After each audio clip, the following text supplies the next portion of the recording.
Alright guys, what up, what up? Gonna try a little something.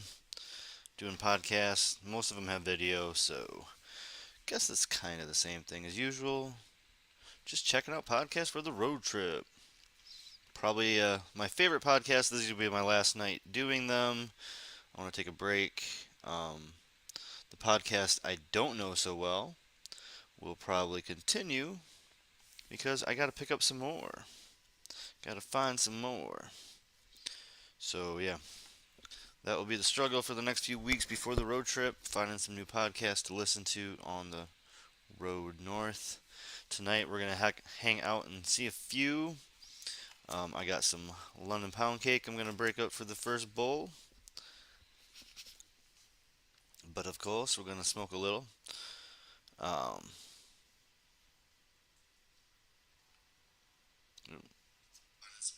get my chats all set up so we have any joiners, we can have a discussion. It's really what it's all about, having a discussion. You know, trying to find some new things, watch some things you wouldn't usually watch, and have a discussion. All right, well, let's jump into it. I want to pack this bowl here and get into the first thing. I think we're going to go ahead and do my very favorite podcast. Fantastic. First time you listen to it, I can just zone right in, and it chops off an hour and a half of my trip. It's a wonderful show. Government Secrets. I watched every episode and listened to most episodes too. I will be taking a break these next 2 weeks. I'm hoping they kick out 2 or 3 fantastic episodes because that, again, the first time I listen to it, I am just zoned in. The next time I listen, I usually will zone out a little bit and try to catch a few things maybe that I didn't notice the first time. But I definitely enjoyed the podcast. Ow. It's definitely at least a one time through, if not multiple times through. This thing just seems to get worse. I need to go wireless on this motherfucker. I need to go wireless in this bitch. Go green up in this motherfucker. Not that green's wireless, but actually charging is more, huh? Well, anyhow, let's do government secrets. Bow, bow, bow. Government secrets. Lee Camp. Graham Elwood. Podcast, YouTube show, and Rockfin, Rumble, wherever you can find them. Wherever you can find them, they are available. They're worth a check out. And thanks for hanging out. Let's smoke a bowl and watch some government secrets. Try to keep this my volume higher than that so you guys can hear me if I chat.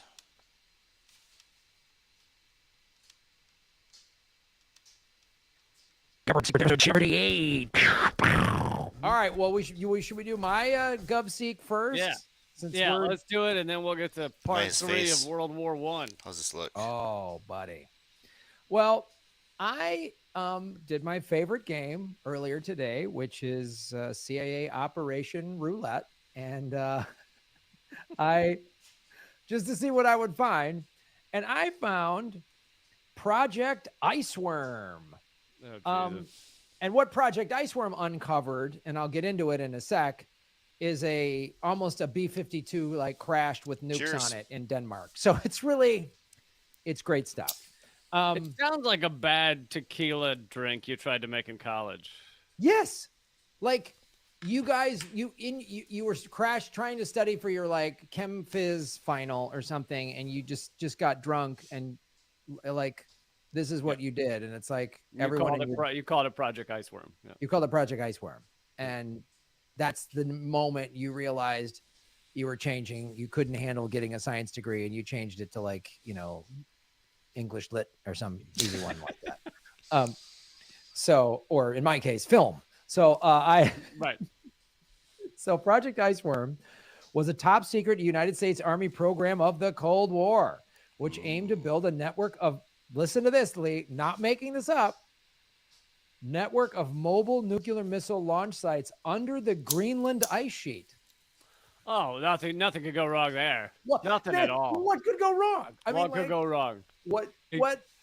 Except that ice sheets have literally destroy everything in their path. as they Oh. move forward. Well, there's a key word you just said that I think they overlooked, which is they move.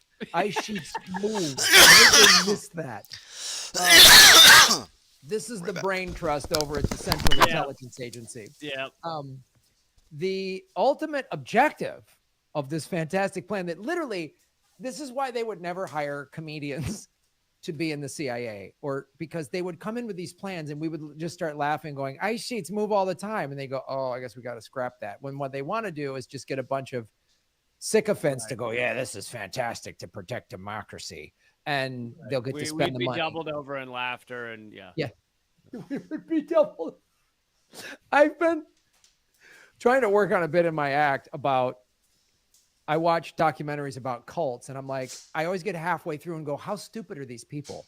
Like, comedians would never, have you ever heard of a comedian getting whooped up in a cult? Like, oh my God, there are some good ones. There's some good cults out there.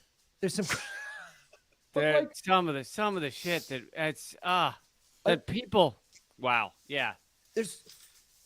Comedians, like real true honest comedians would never fall for a cult, right? Never in a million years. No, we'd make too much fun of the guy. Yeah. Like, we all got to get Andy Warhol haircuts. Oh, come on. Like, did you watch, since you're a surfer, did you watch 100-Foot Wave about that maniac? Did you remember the part at the beginning where when he was a little kid, his mom was in some cult where they walked across California and he was like 4 and they're like walking barefoot across the state, living out of dumpsters because some maniac told them he's Jesus or something. Yeah. So of course that wing bird's going to go ride 100-foot wave. Like, of course, like we would never fall. There's comedians would never fall for that. We're always the ones in the back of the room going, this guy's an idiot. There's no way. There's no way. Which is why we would never be on top of that, we're not good with authority. Yeah. No, at all. We just really, that's never been our thing, is being good with authority. So literally, this is why no one at the CIA would ever run Project Iceworm by us. The ultimate objective of placing medium-range ballistic missiles under the ice. How can you say that with a straight face, CIA? Like, okay. So did they like, so when they fired them, was the idea that they would, submarine out from under, or that they would break through the ice and come out? Like, I don't. That's a great question, Lee Camp. Like, I don't know. I don't think they thought what that went through. They just wanted to put them under the ice, and they hadn't quite like. And one of these guys was probably like opening his ice tray, making a highball, before he repressed his sexuality, and then thought, "Let's make Project Iceworm." Is what happened. That's my guess on that. So we literally can't. We're 2 sentences in, and we can't stop mocking how stupid this plan is. So of course they wanted these targets to be close enough to strike the Soviet Union. And this is it was kept secret from the government of Denmark. Because what Denmark what is it? They own or owned? They own part of Greenland. They own part of Greenland, and the issue is because Trump made an offer to buy Greenland from Denmark.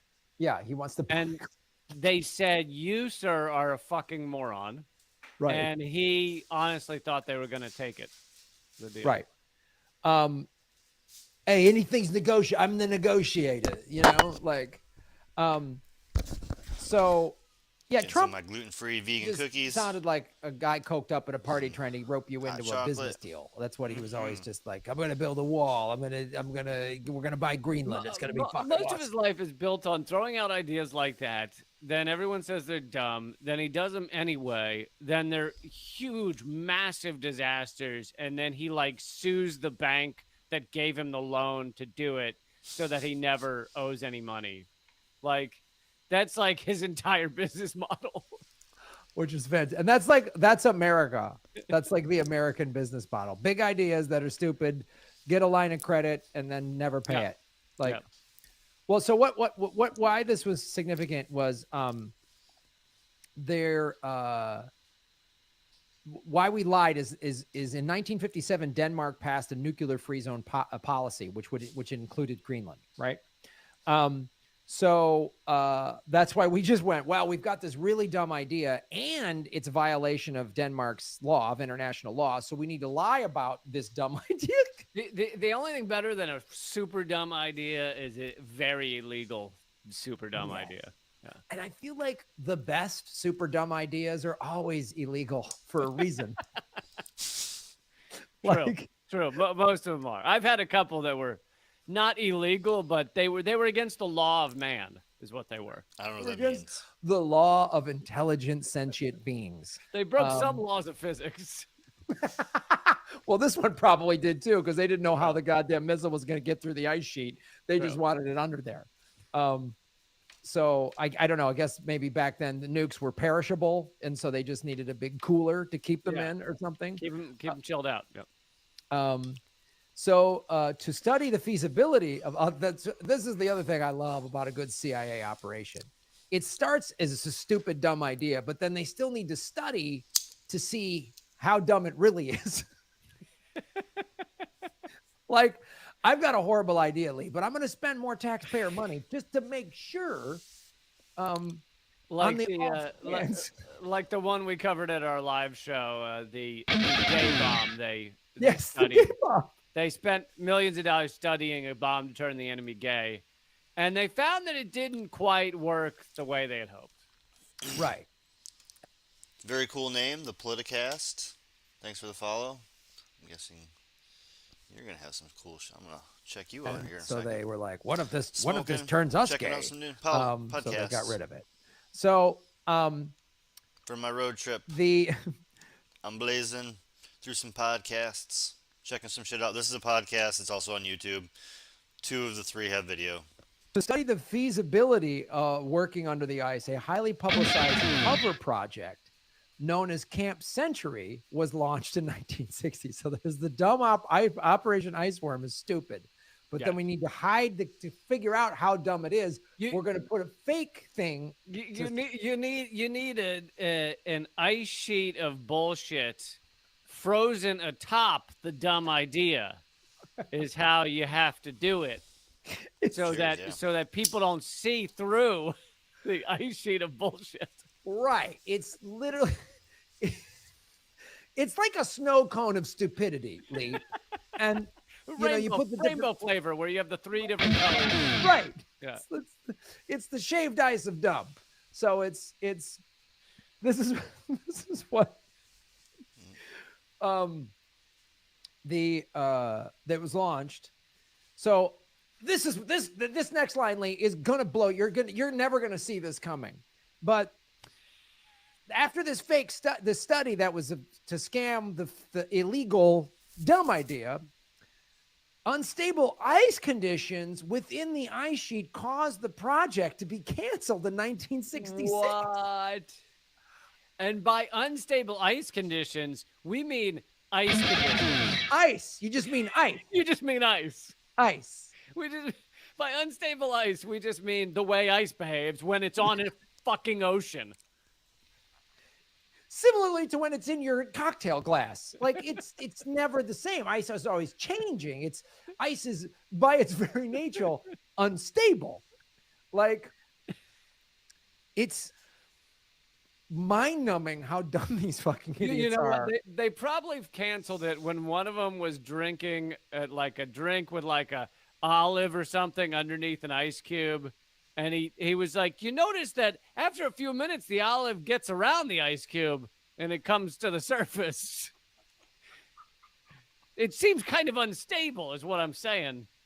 But it took 6 years of these guys drinking martinis and highballs to figure this out using the cover Camp Century. Right. But just to further the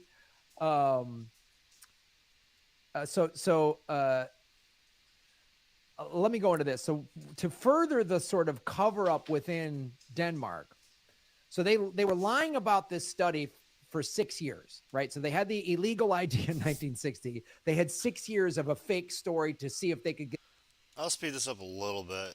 It is I'm not gonna watch all of the podcasts, and I'm not gonna.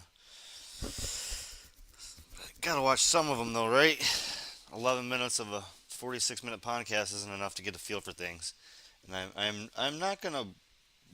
I don't care about guns enough to watch 15 minutes of gun reactions. I don't even know what that was. I don't care about guns that much. Sorry, they don't do anything for me. Kind of annoy me that people have like use them as like a secondary ego, but I'm not reacting to guns. It wouldn't be a illegal I don't idea. care about guns.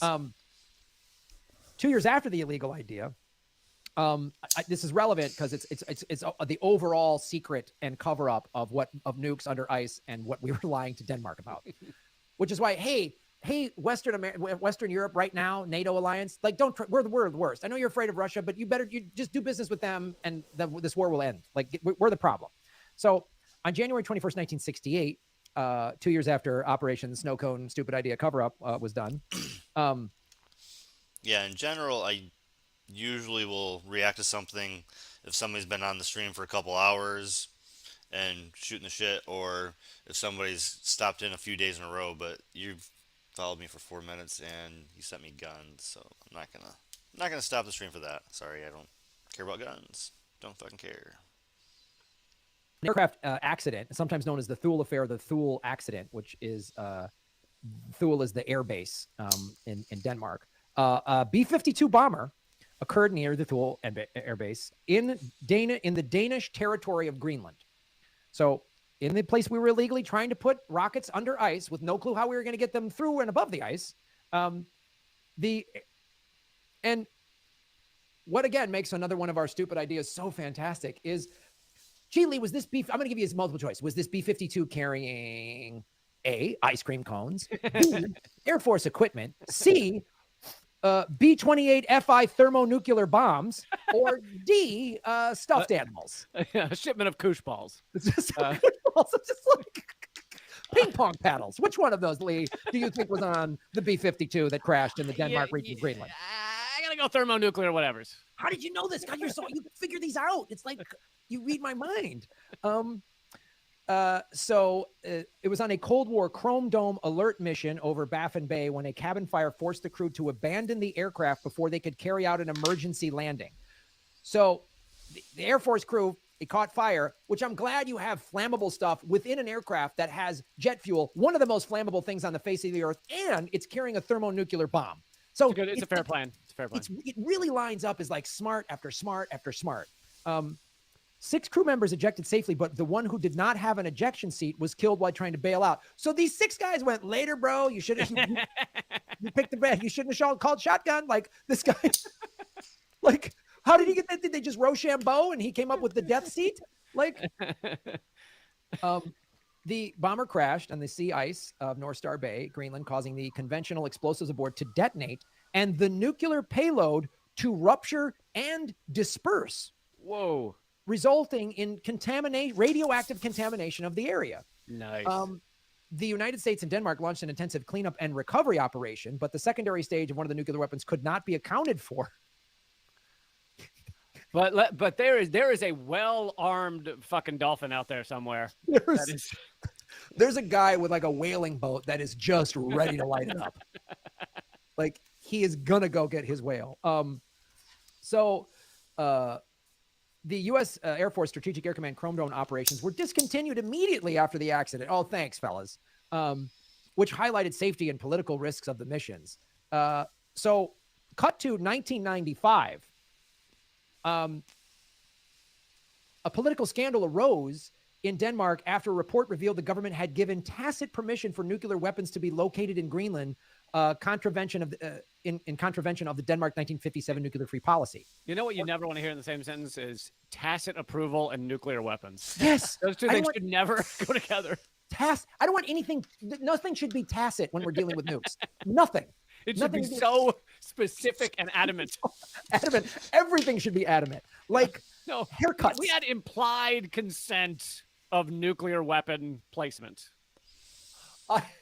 It's just like we cannot confirm or deny whether nukes are dangerous, and we just tacitly want to test them out. So what came out in 1955 was all of the stuff we had lied about. So the 68 B-52 crash was, again, another violation of Denmark's anti-nuke policy that was struck in 1957. So we had this dumb idea that we were doing illegally, and then 2 years after the dumb idea was scrapped, we then still broke their laws by crashing a nuke into Greenland, into the Denmark region of Greenland, and then kept it all covered up until 1995.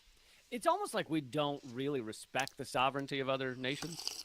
I don't know. It's hard to say. We have a tacit disrespect of the sovereignty of other nations. Oh God. It's just like, and have we ever covered this before? Has America ever done this bad? Have we ever done stuff like this in the past? No. Have we ever shit the bed when it came to nuclear weapons? Not that I can recall. I can't think of one. No. So, which is why I'm so happy to hear, back to the Will Smith stuff, a bunch of neoliberal Hollywood people who really want a no-fly zone in Ukraine to force a World War III with the country that has a tacit ability to keep us safe. And well, a neoliberal superhero, Sean Penn, said he'd melt his Oscar if they didn't give Zelensky the chance to speak at the Oscars. Oh, so I heard I didn't watch the thing. I mean, I saw the slap, of course, but I didn't watch the thing. But I heard they had like a 30 seconds of silence for the Ukrainian civilians, just like the year before they had the 30 seconds of silence for Yemeni civilians, and the year before that, the 30 seconds for Afghanistan civilians, and the year before that, the 30. Oh no, that's right, they didn't do any of those. But Sean Penn has melted his Oscar for the people that have been completely abandoned in Afghanistan, a war that we just mishandled for 20 years and spent $3.5 trillion on, right? I mean, yeah. He just keeps remelting the same Oscar over and over. Yeah, to watch that, it was just like, I guess backstage they only had Ukrainian pins. Like, they couldn't get pins for all the Yemen and Syria and Iraq and Afghanistan and Palestine. I guess they just couldn't get all of those, but they were probably what if someone came out just covered in flags if every country the U.S. had ever bombed or invaded? That's what I would have done if I was at the Oscars. But in lead camp, that's why you and I are never going to be invited to the Oscars. That's why, because we can't win a Grammy because we're not a sexual predator. That's why. Oh, so that's Operation Iceworm, buddy. Well done. And now, segment number 2, Lee Camp's part 3 of World War I, a war that's a war to end all wars, but kind of didn't. A war to end all wars, but I not think it's the just segment to end all segments. I think World War I has tacitly ended the war. It was the war to end all wars, right? Yeah. I mean, they shouldn't. Is this book a podcast? Are you talking about one of the? I mean, so comments are like 30 seconds behind what I see. So I'll see your comment, but you won't see what I respond till 30 seconds later. Maybe further, depending on how your internet is. You're usually 30 seconds to a minute behind me. Honestly, if they thought it was going to be the war to end all wars, they shouldn't have put the one there, because that kind of creates expectations for the next one. It does let everybody think there's going to be a trilogy. No, I'm some nerd out there right now is going, actually, back then they called it the Great War. I'm aware. I know. Yeah, all they right. called it war. Great war. All right, so in 1970, the Bolsheviks, led by a young whippersnapper named Vladimir Lenin and Leon. Right? What? I thought you said 1970. It's 1917. 17, right? Yeah. Okay. Yes, 1917. No, 70, he did not look as good. His reunion tour was okay in 1970, but yeah. 17 was when his first album was the shit. And Leon Trotsky seized power, changing the course of history. They were inspired by Karl Marx about class struggle that would eventually result in egalitarian socialist society. Bolsheviks set out to reorganize Russian society at its roots, nationalizing banks, distributing land, estates to the peasants, putting workers in control of factories, and confiscating church property. Lenin's Red Guard ransacked the old Foreign Office and brazenly published what it found: a web of secret agreements between the Allies from 1915 and 1916 that divided the post-war map into exclusive zones of influence. Much as the U.S. would react to the WikiLeaks publications of its diplomatic cables in 2010, the Allies were outraged at this brazen violation of the old diplomatic protocol. Don't you love that? Fucking imperialists have their secret documents showing they were going to divvy up the world after the war revealed, and they go, "This is against protocol." The outrage, I don't even know, like, and they're straight faced when they do it. Like I think they believe their words, or I don't know. It's literally like it's like, you know, you stole better than I did, or so. I don't know. I don't know how they justify it. They were like, listen, Lenin, I know you're new on the scene, but we have an agreement amongst us that we don't reveal our crimes to the world, all right? Yeah. Yeah. How dare you show how evil we are? But those documents expose the hollowness of Wilson's call for self-determination after the war. So one thing that seems to be a theme as we keep going is the hollowness of Wilson's words. Because, Wilson, as we mentioned in the last episode, he was opposed to getting in the war. He got reelected on the slogan, "He kept us out of war." He kept saying countries should have self-determination and, there shouldn't be this. So it was anti-imperialist rhetoric, but we keep seeing that when push comes to shove, he never actually stands for these things. Yay, imperialism. Among the treaties was the Sykes-Picot Agreement, which divided up the Ottoman Empire among Great Britain, France, and Russia, carving out new nations with little regard for historical and cultural affinities. It planted the seeds of future conflict in the oil-rich Middle East. Lenin's vision of worldwide communist revolution captured the imagination of workers and peasants around the globe, posing a direct challenge to Wilson's vision of liberal capitalist democracy. Yay. Wilson's Anglophile Secretary of State, Robert Lansing, reported disappointedly that Lenin's communist message was resonating with workers. God damn it. No. It's resonating with workers. Apparently, they don't like being exploited when someone points that out to them. Oh. And then when they see a better alternative where they're actually treated with dignity and get a fair share, boy, that's bad news. That's bad news. And, we don't need to spend any time on this, but for those who think you can't support some of the tenets that Marx pointed out or that Lenin pointed out and not be, Stalinist or something, like communism is not socialism and state communism is not the initial idea of communism. So when you say like, hey, the workers should, be able to make their own decisions, like there should be democracy in the workplace and the workers should that you go through that kind of stuff and people go, that's communist. It's like, no, it's not.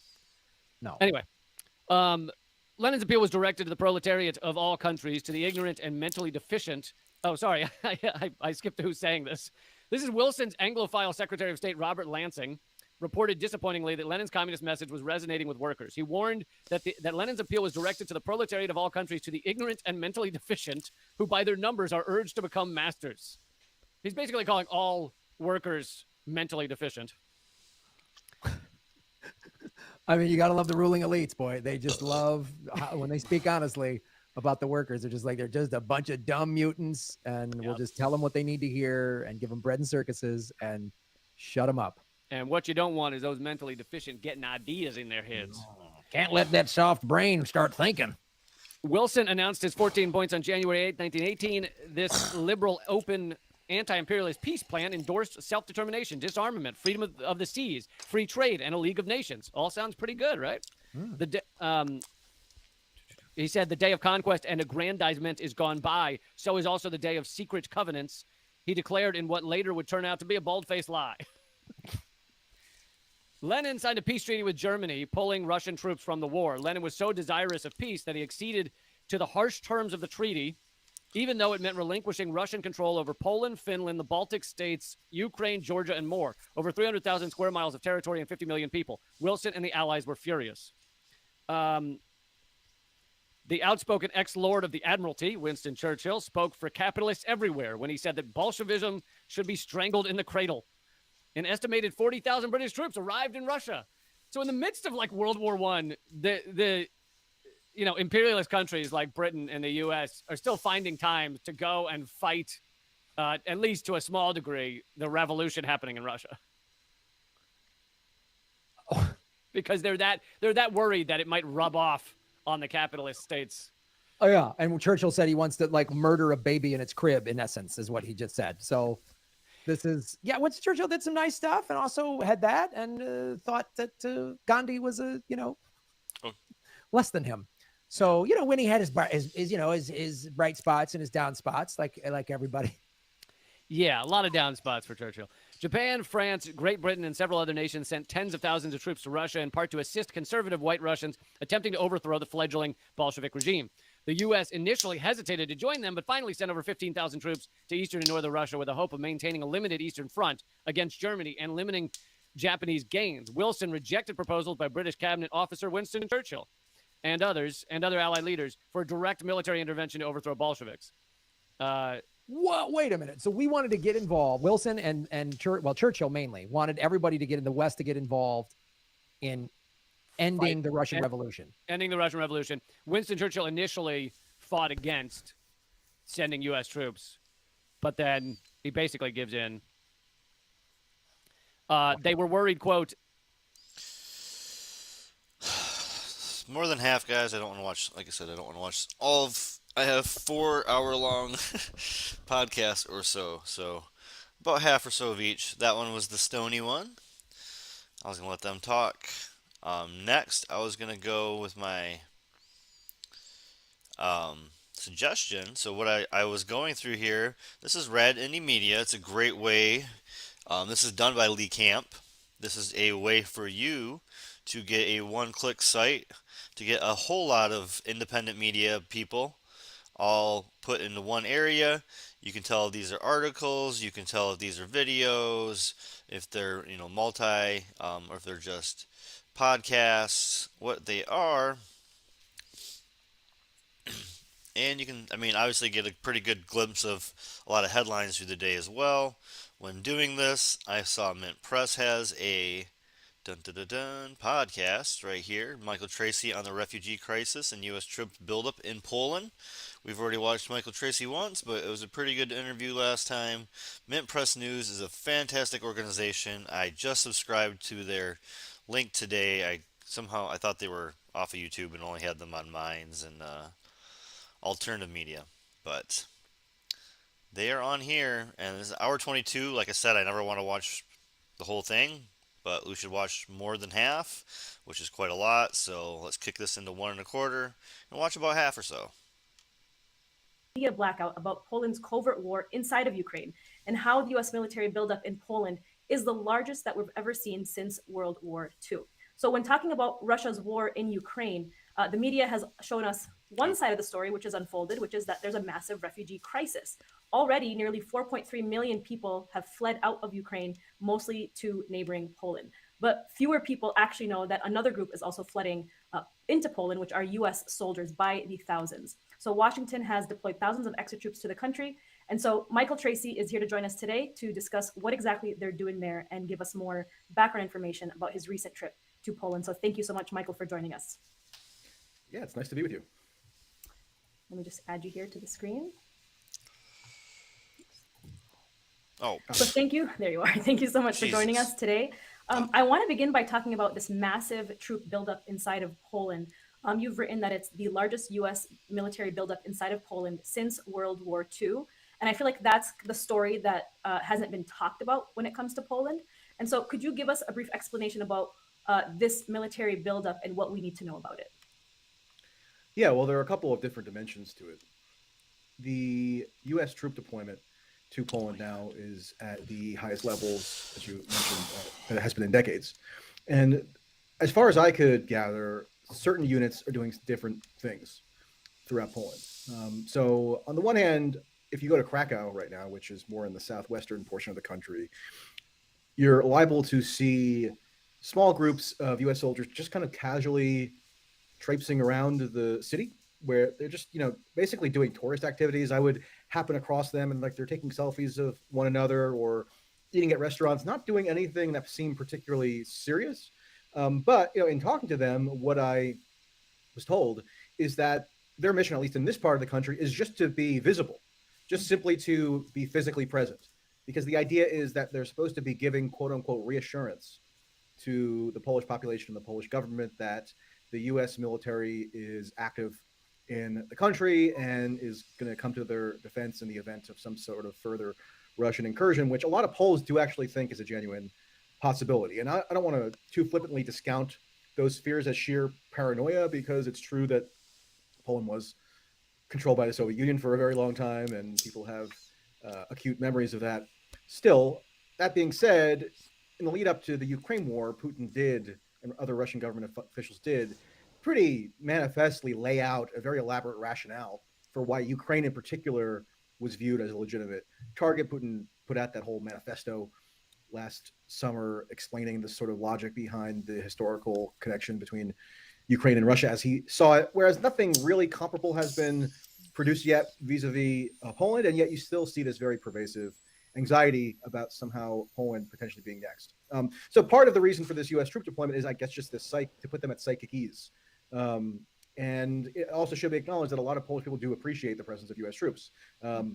They said one way that a soldier described it to me is that pretty much 9 out of every 10 Poles that they encounter will have a positive reaction to them being there, although it's on occasion that 1 person out of 10 will confront them and argue with them and kind of lambast them for U.S. foreign policy or something. But, by and large, it's a positive reception that they're receiving. So that's what's happening in parts of the country where the U.S. troops are deployed as part of a bilateral arrangement with the Polish government. So you have the NATO deployment and also the U.S.-Poland bilateral deployment. So that's happening throughout the country. But then once you go toward the Ukraine border, in the southeastern portion of the country, that's where the secrecy reigns more supreme, and you can't really get access to the soldiers if they're not as accessible as they are elsewhere in the country, right? So one way that this new outpost was described to me, that the U.S. has now erected in this town called Rzeszów, where actually Biden visited maybe 2 weeks ago. When was that? Shit. And seemed to allude to Shit. U.S. troops eventually entering into Ukraine itself so they could see the bravery of Ukrainian people confronting tanks or something. Apparently, we're told this was not an actual indication that Biden was going to be deploying U.S. troops to Ukraine. But then again, who the heck knows what he's even talking about half the time? Or Well, he made a gaffe, didn't he, when he met with them, saying that they're going to be in Ukraine soon? Well, yeah, that's what I'm referring to. And Yeah. I'm a little bit reticent to just accept at face value this whole notion that he's committing these endless series of gaffes, because the classic definition of a gaffe is when a politician inadvertently reveals the truth.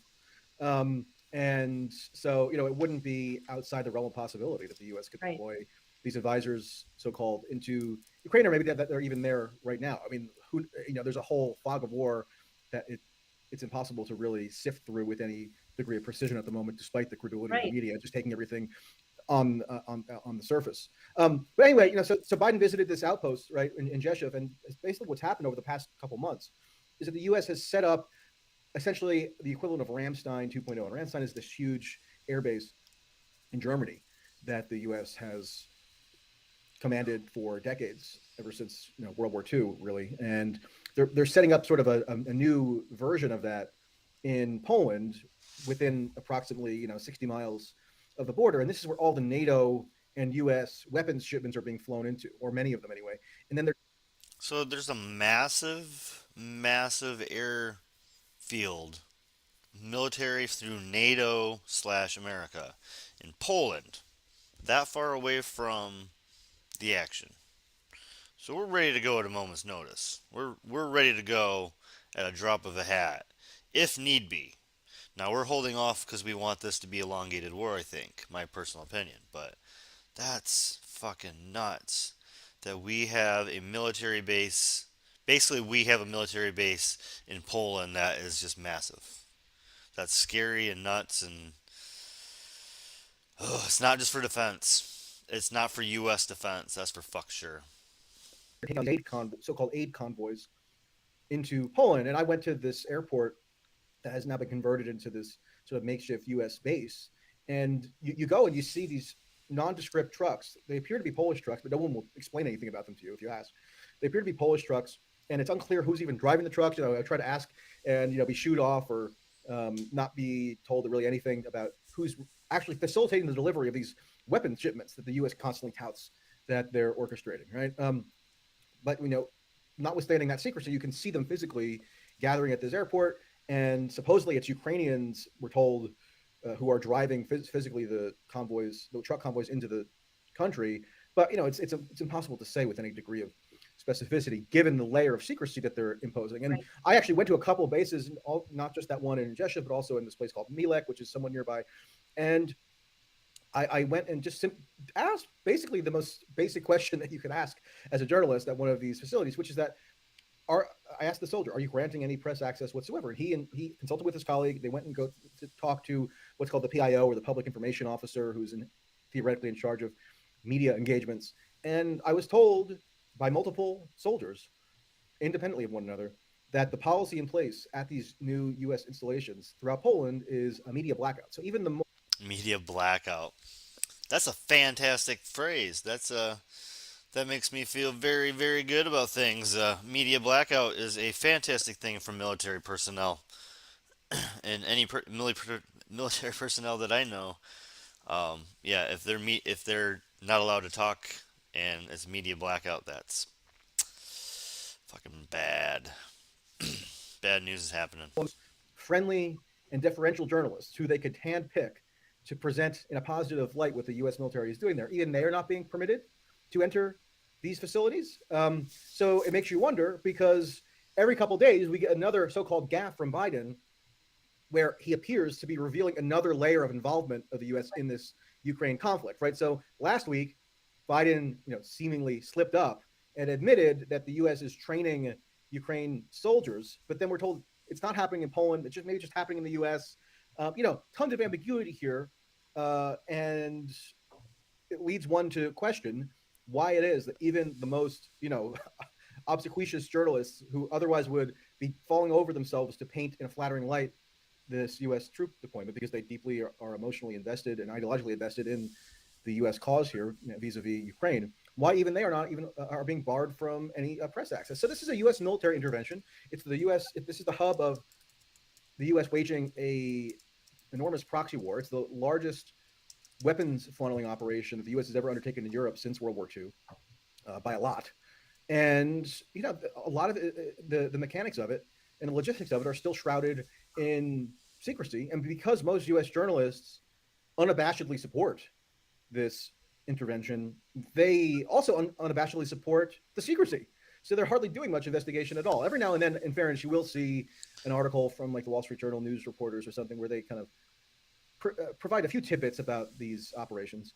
But by and large, the media is very hostile to any real coverage of this, and they think that the only permissible reporting on the conflict is to do what every NBC news anchor and Sky News anchor are doing, which is go to Lviv in western Ukraine, somewhat near to the Polish border, and just repeat the day's talking points that have been provided to you by Ukraine government officials.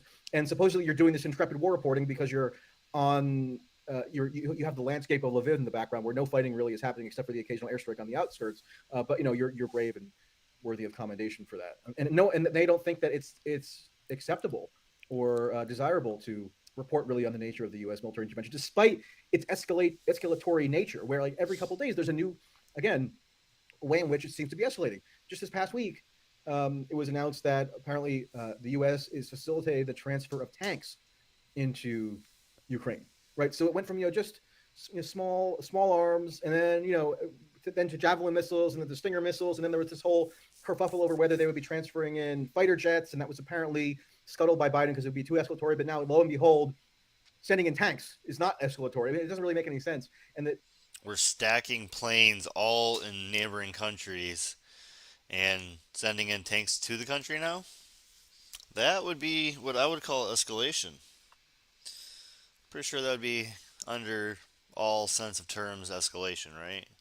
Is that not escalation? Is that not fucking escalation? Jesus. the U.S. public doesn't have a whole lot of real insight into how this is transpiring, in part because the media is just so fervently credulous, as it often tends to be. Absolutely, the fog of war disrupts reality. It completely fogs people's ability to think critically and ask questions. And we at mintpress did this really incredible study by Alan McLeod that showed that over 90% of the analysis and op-eds in the Washington Post, in the New York Times, and I believe it was the Wall Street Journal, were written by columnists and analysts that were directly funded by NATO. And so, or other or weapons manufacturers like Lockheed Martin or Raytheon. And so it's no secret that our corporate mainstream media acts as the apparatus, mouthpiece for the war machine, for weapons manufacturers to push their interests. And so what's really unfortunate with the fog of war is that, people, when they're turning to the media to try to understand what's happening, they don't even realize that what they're consuming is straight up propaganda. And that's why there's such a strong push by social media tech giants, which are also working with the intelligence community, with the deep state, with weapons manufacturers and the political elite to control the narrative. And that's why there's such a huge censorship campaign taking place right now, as we see on Twitter and on other platforms. And so that's why it's so important that people follow the work of, you, Michael, on your Substack, and follow, organizations like mintpress Independent Media. You talk about Ukraine being Mint Press is awesome. Definitely follow them on some platform or another. I only had them on alternative platforms. I didn't even know they had a YouTube channel because I follow them on alternative channels. The largest Craziness. the United States funneling the largest amount of weapons to Ukraine, and we don't even know where these weapons are going. I mean, it's almost like we're seeing the Syria playbook just completely play out all over again. I mean, when you describe that those trucks were driving through with weapons, and we don't even know really what weapons are inside or who these drivers are, all I could think of is when we were on the ground in Syria, and we would see these same images play out there, and we saw, how the United States with the CIA and intelligence groups and other countries, a lot of them NATO allied countries, with the UK, France, Saudi Arabia, Israel, pump this country with weapons to create a civil war. And so I want you to talk to us a little bit more about the weapons that are going in and what we do know about who these weapons, where these weapons are landing, like who are using these weapons, where are the weapons ending up? Well, again, it's being deliberately obscured, so you got to wonder why. Yeah. The New York Times did report recently that the CIA is supposedly vetting Yeah. where these weapon shipments are being delivered to. So, I'm sure they're doing a scrupulous evaluation of the Ukrainian army units that are now the glorious recipients of Stinger missiles and who knows, even tanks apparently. And there's this whole fog of war around it that it's not just like a natural manifestation of the forces of the universe. I mean, it's being deliberately imposed, and possibly because the U.S. government does not want the public to have a full picture of what it is that taxpayers are funding, because they might not like it, particularly if it's akin to how we know Syria. We constantly talk about propaganda. I've noticed that literally everything the American White House, the American White House, the White House, or AP News or whatever, whenever they question Russians about propaganda, or whenever when they call out possible propaganda, like the White House, like, oh, we're looking for Russian propaganda, it's all shit we've literally been caught doing in the 70s and 80s or 90s or 50s or whatever. We get caught doing it. Now we're like, well, the Russians are gonna do it. And so all this news propaganda, and it's so hard, it's hard to see through the bullshit. It's really hard to see through the bullshit. But mainstream media on the Russian side and on our side are all going to be pro-war for us. It's all divisive, and we got to find some middle ground where the actual truth is, and find some facts. Just as a quick sort of aside, because you were mentioning this proliferation of so-called experts in the media who are funded by these military industrial interests. I have one paradigmatic example of that just because I happened to engage with this person recently, but it's a really funny one. And there's this woman named Olga Lautman, who I would never have even really heard of, but of course, out of nowhere, accused by her a few days ago of being a quote shill for Putin's genocide, as if I'm running around making affirmative defenses for some sort of genocidal policy, which of course is absurd. But this is what she calls me. And so, 2 seconds of research reveals that this woman is directly funded by way of her affiliation with this, ambiguously acronym think tank called CEPA, Center for European Policy Analysis, based in DC. This woman is funded through her think tank by who else? But not just Lockheed Martin, which is kind of a typical one, not just Microsoft and Google, which are typical ones, not just these foundations like, Craig Newmark Philanthropies and so on and so forth, but actually funded by the U.S. European Command, which is the command of the U.S. military in Europe. I mean, so she's actually subsidized directly by the U.S. military, and yet she has the gumption to be rattling off these accusations that other people are shills. So it's interesting because I'm sure you've maybe seen this yourself. Notwithstanding that I am largely just funded by people who voluntarily pay to subscribe to a Substack or something, right? That I'm a shill for receiving a modest amount of income in that fashion. But the people who are actually funded by the most powerful governments and corporations and so-called philanthropic foundations in the world, they're not never shills, right? They're just pure-hearted purveyors of truth or something. So that's sort of an interesting dynamic that seems to recur quite frequently. But as far as the weapon shipments go, back on that point, I would on occasion go to the actual Ukrainian border. So I didn't go into Ukraine itself, but I could see the territory of Ukraine from the Polish side. And you just sit there for a while, or I would anyway, and watch the cars going in.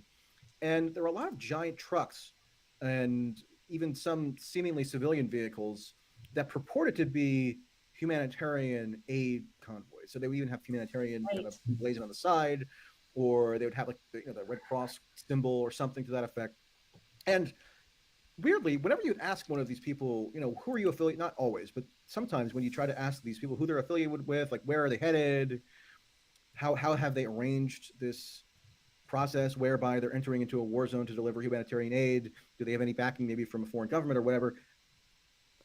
It would be very difficult to get any candor, right? So it's very much appears to me to be the case that a fair percentage of the so-called humanitarian aid is really just a cover to facilitate maybe semi-official arms shipments. Because one thing that you see that apparently all these tech companies now allow, including Twitter, PayPal, Venmo, is overt crowdfunding for what are essentially arms trafficking projects under the guise of charity. Like you'll see on Twitter people posting links to a so-called charity that was recently established around the onset of the war, and they'll be saying that they're sending much needed ammunition to frontline Ukrainian military soldiers, and they're welcoming people to send money to this cause. And it's an arms trafficking initiative, and that's what Right. it is. Well, we can't forget that USAID, headed by Samantha Powers, was responsible for funneling weapons, to many countries, like in Syria. And so it's no secret that these, aid agencies can be a front in sending weapons to these conflicts. Well, yeah. You have that official aspect of it, meaning whether it's through USAID or some other entity within the U.S. federal government, which has now this really active hub that it can facilitate and coordinate these transfers from in Poland, or maybe some like private enterprises where these kind of profiteers now are taking it upon themselves to transfer aid because they've crowdfunded or they're getting private donations. When I was in this place, Yeshiv, I would just be kind of at these even public places where Americans were gathering, and I had one really enlightening encounter, which is that I overheard this American very loudly blabbing on the phone, right? And as a journalist, you always love to overhear salacious conversations like that aloof people who maybe be up to no good are having. I was just listening to him. He was bragging about how he supposedly had a direct line to the Ukraine military's general staff, that he was somehow arranging air cargo shipments from Canada, that he, was contemplating how involved to get his friends in this special forces professional organization with his initiative. And so I go over and talk to him, and number one, he evinces a very robust familiarity with the nature of the Department of Defense's procurement processes. So basically how weapons contractors execute their contracts and get these weapons produced. So he was curiously familiar with that, and also knew a whole lot about the supply lines going in and out of Ukraine from Poland. But he told me that ultimately what he was doing was just aid. He was just a humanitarian aid worker, and yet he wouldn't reveal a single detail. That doesn't make any. He knows military supply lines, he's just all just aid. That doesn't even. That doesn't. That doesn't enter. There's no parallel there. That doesn't. Oh my gosh. Himself or whatever organization he was affiliated with, because it could compromise some sort of security. Maybe this guy was totally full of crap. I don't think so. I don't think he had any reason to lie about me. I'm not really reporting anything that he said as established fact, because again, it was just a conversation I overheard, and I tried to verify it journalistically by requesting to interview him, and he turned it down. But you see all these profiteers and spook-like figures now flooding into this part of southeastern Poland because it's a hugely lucrative enterprise. There's a ton of aid, so-called money, flowing into this area. And we see every couple of days, Biden announces another tranche of $600 million or something worth of military aid, and somebody's got to be paid to actually execute the facilitation of that aid, right? And it tends to be done by some of the shadiest characters on earth, as you're probably aware of from the example of Syria. Of course. And, I want to talk about these accusations of genocide, because right now there's calls to bring Putin and Russia to the International Criminal Court over genocide accusations, over what's happening in I think called Mariupol and in Bucha, the Mariupol hospital in Bucha, massacres that, alleged massacres that took place. And the media is really pushing the term genocide very hard when it comes to what's happening in Ukraine, which is really ironic because we have some real-time genocides that are taking place today, like in Yemen, where... That is just... Saudi Arabia is actually looking to work with the Chinese because they think America isn't helping out enough to intervene in the Yemen civil war. We're not helping out enough. We're refilling their freaking planes. We're teaching their pilots. We're giving them missiles. We're giving the. I mean, we're not doing enough. They're gonna try to crash our dollar because we're not doing enough to help bomb Yemen. Fucking Saudi Arabia. How the fuck is that our ally? A U.S. Saudi-led coalition has imposed a blockade, and which has resulted in 23 million people starving right now. They don't have access to food, and even when Saudi Arabia was sitting on a key human rights council, they weaponized humanitarian aid and food aid. They actually blocked it from entering the country. And while they were sitting on this human rights council, Saudi Arabia was dropping bombs on Yemenis, targeting children at in school buses, water facilities. I mean, we have a real-time genocide that's being backed, I was armed. just going to say, dropping bombs made by U.S. weapons manufacturers, Exactly. as has been independently corroborated many times by people who actually look at the shrapnel and look at the remnants of these weapons and ascertain that they were produced in Alabama or something. Exactly. And because the United States, Hague Invasion Act, the United States cannot be taken to the Hague. And if they are taken to the Hague, they've threatened basically to invade the Hague. And so we have a lot of hypocrisy taking place within the media. And I just want White out Saudi Arabia? Does that mean give them snow? Make it snow? Does that blow? What do you mean white out? I think we should stop giving them things.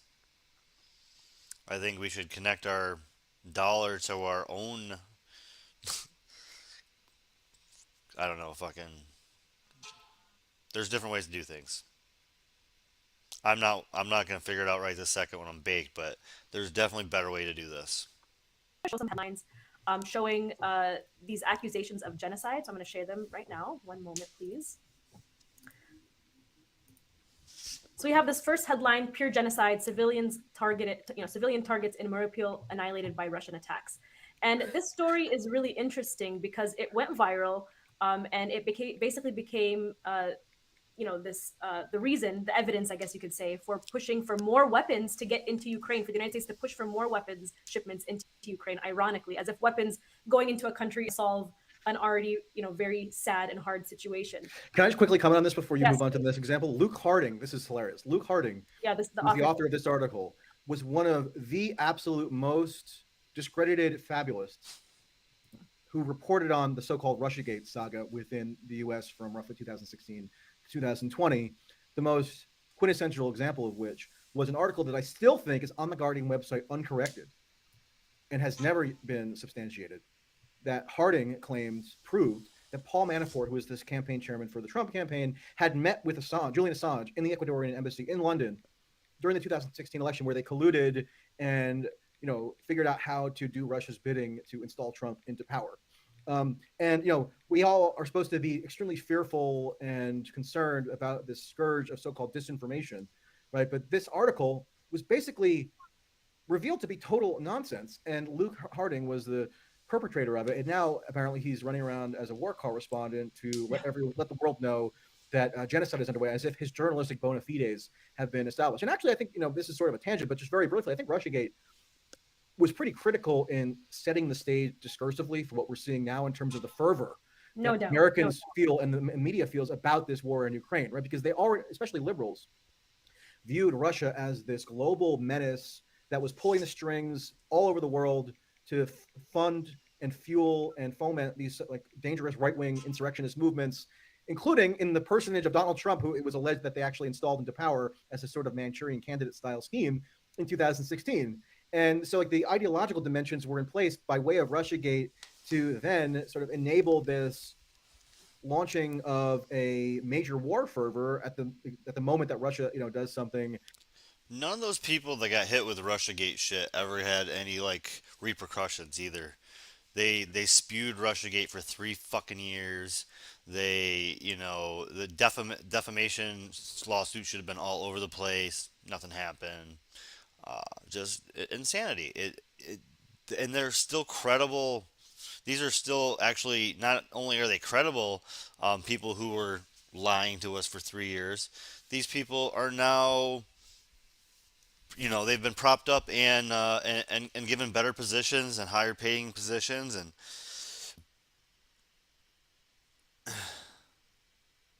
And Saudi Arabia is our ally. Yeah. Oh, militarily in on the other side of the world. And so Harding was actually integral in priming the U.S. and to some extent UK publics to have this really committed and aggressive response to what the so-called West ought to be doing to defeat Russia. And that's why you see I think it's a big reason why you see so little pushback, especially amongst liberals now, for stuff like Biden publicly Calling demanding regime change. Sanctions. I mean, and before that, it was Blinken, the Secretary of State, admitted that the purpose of sanctions. Again. 1 second here. So this went to this originally. Mintcast Weekly Podcast. So just Mintcast, MINTCAST, Mintcast. They do a weekly podcast. That's fantastic. I will put the next 2 weeks of podcasts on my trip notes. I think it's worth a shot. Mintcast, MINTCAST. Mintcast is a podcast. Here, I'm just going to go ahead and put this on here because that way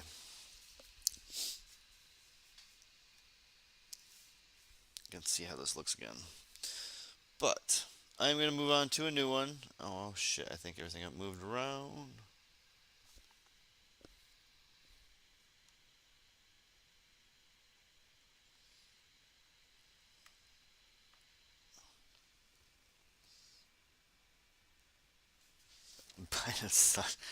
Should have never gotten. Please don't go on a fucking random ass tangent right now, man. Talked about that shit last night. We did the Biden family last night. We don't need to do that shit again today. Don't need to go back to the same thing we just did, man. Come on. Let's move on. Move on. Mintcast, that was a good freaking podcast. As I said, I found that on Red Indie Media. So thank you, Red Indie Media / Lee Camp, Eleanor Goldfield, and their tech people for setting this shit up. I like hitting this every once in a while. And that was Mintcast from mintpress News. Mintcast is their podcast. Good shit. I wanted to do Pushback while we were still on the Russia-Ukraine stuff. And yeah, and that too. Yep. So Pushback is also another one that is a live, a streaming show and a podcast show with Aaron Mate as the investigative journalist. He was the one that debunked Russiagate, completely shot that shit down, and he does that pretty well. He debunks the mainstream media's propaganda. Welcome to Pushback. fantastic I'm Aaron interviews. Mate. Joining me is Jacques Beau. He has served in a number of senior security and advisory positions at NATO, the UN, and with the Swiss military. He is also a former strategic intelligence officer with the Swiss Strategic Intelligence Service. Jacques, thank you for joining me. Thank you for inviting me. Let me just start by asking you to talk more about your background and how it has informed your visibility into the crisis in Ukraine. Another bowl. Well, as you said. So this is a podcast and a show, so we're gonna check it out for, like I said, about half the show, 20 minutes. Gonna smoke another bowl here. And after these 3 very intense podcasts, I think we will lighten it up with some shit that will, whatever, get fucking deleted, but whatever. Get deleted off YouTube. Who fucking cares? I'm gonna delete this shit off YouTube anyway. Only fucking like 10 people watch over there anyway. Who cares? Doesn't matter. More of you join me on Twitch anyway. Thank you for joining me, Twitch. Thanks for the love, hanging out, chilling, watching some news. Get stoned and chill out for a little bit longer. I said I'm a strategic intelligence officer. I used to be in charge of the Warsaw Pact forces in strategic. That was during the Cold War, but still I have a good visibility on what's going on in Eastern Europe. I used to speak and read Russian as well, so that gives me some access to some documents. And recently, I have been seconded to NATO as head of the struggle against proliferation of small arms. And in that capacity, I was involved in several projects from 2014 onwards with NATO in Ukraine. And so I know the context quite well. I was also monitoring the possible import of influx of small arms or armaments in the Donbass in 2014.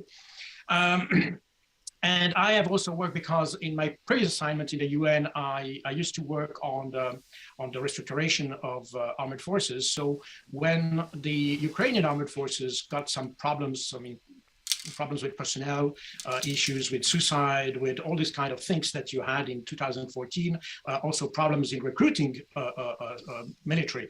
So I was asked to participate in for the NATO, on the NATO side, on several projects in restoring Ukrainian armed forces. And so that's a little bit, in a nutshell, my background regarding this area. You've written a lengthy article, which I will link to in the show notes for the segment. And you lay out the causes of the Ukraine conflict in three major areas. There is Yes. See, that's why I love Aaron. He's going to do this shit like man, if I had the time that he does, I guess he's also went to, school for it. He went up through the ranks through it and done it right. But, yeah. I know a team of people, if anybody has a ton of money and wants to throw it around. I know somebody who would love to do the digging, and then somebody who would love to do the filtering. But yeah, he digs so great. He's new to obviously the anchor side of things, like the reporting, but he digs fucking. He's such a good reporter. strategic level, the expansion of NATO.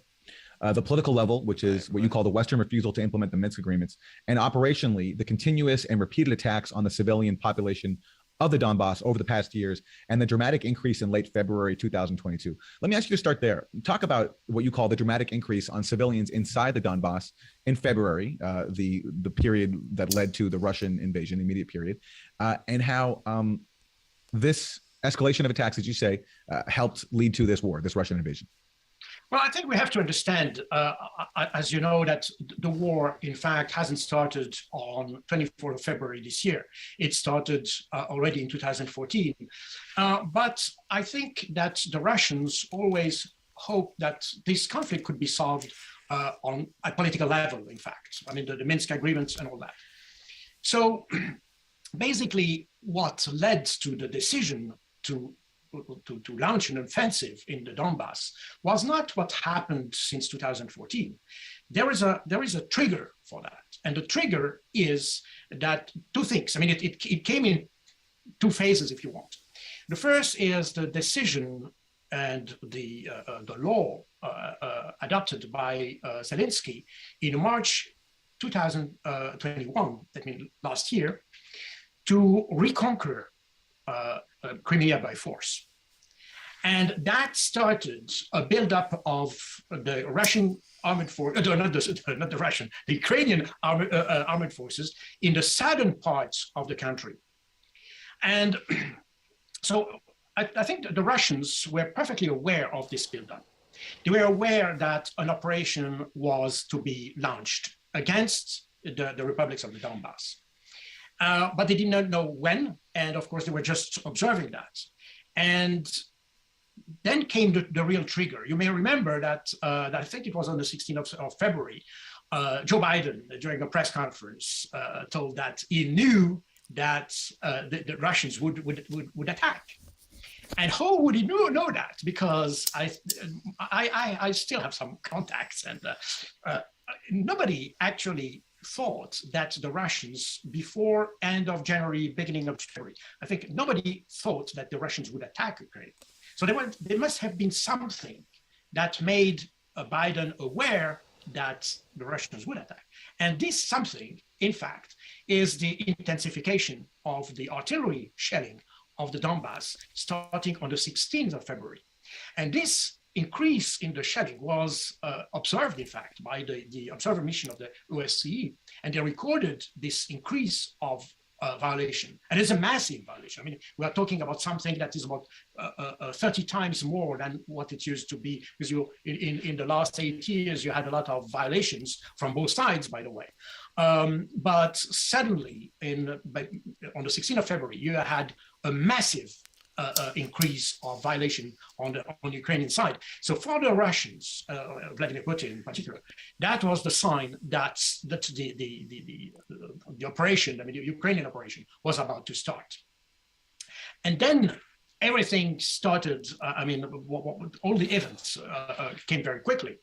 That means that if you look at the figures, you can see that there's as I said, a massive increase that increased from the 16th, 17th, and then it reached kind of a maximum on the 18th of February, and that was continuing. And the Russian parliament, the Duma, also was aware of this possible offensive, and they passed a resolution asking Vladimir Putin to recognize the independence of the two self-proclaimed republics in the Donbass. And that's what Putin decided to do on the 21st of February. Yeah, they made a pretty big deal out of that one. I remember that signing. That was a big, big, big, big uproar when he signed those. That was like, that's it. It's going to war now. And it's like, wait a second. Donbass, that's the yeah.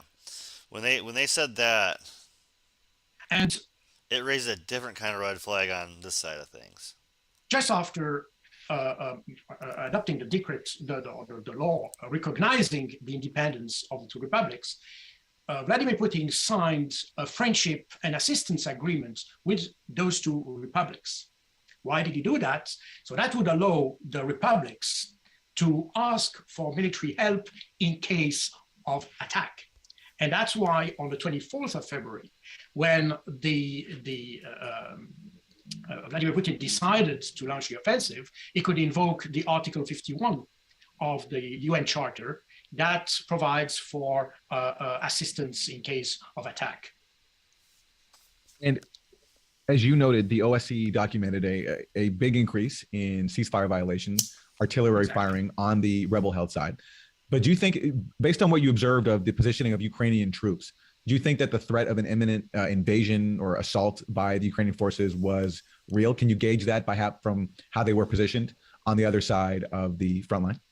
Yes, absolutely. I mean, we had reports, and those reports were available. I mean, in the last couple of months. I mean, since last year, we knew that the Ukrainians were building up their forces in the south of the country, not on the eastern border with Russia, but on the border with on the contact line with Donbass. And as a matter of fact, as we can see, we have seen that from the 24th of February, the Russians had almost no resistance in the start of the offensive, especially in the north. And so they could, what they have done since then, they could surround the Ukrainian forces in the southeast part of the country. That means this is a super serious conversation. I'm trying to like zone in, but want to say thanks again, everybody, for hanging out for a bit, watching some news, getting stoned, chilling. Looks like we're pretty quiet and chilling tonight. I don't mind the non-chat. That's cool.